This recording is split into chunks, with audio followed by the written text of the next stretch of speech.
Hi Mare, andito ka pala sa cubicle. Iniintay ko kasi yung anak ko. Alam mo Mare, ang swerte ng anak ko.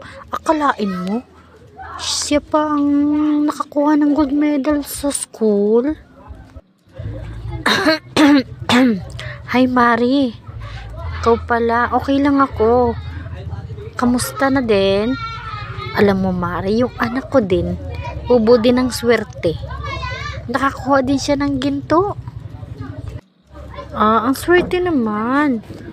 Ay, maiba tayo Mare. Ano bang ginto ang nakuha ng anak mo sa school?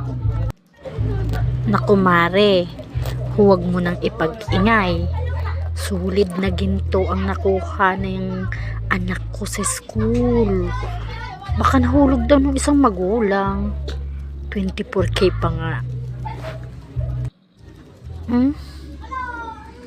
Ano ba yan? Ay akin yan Mare.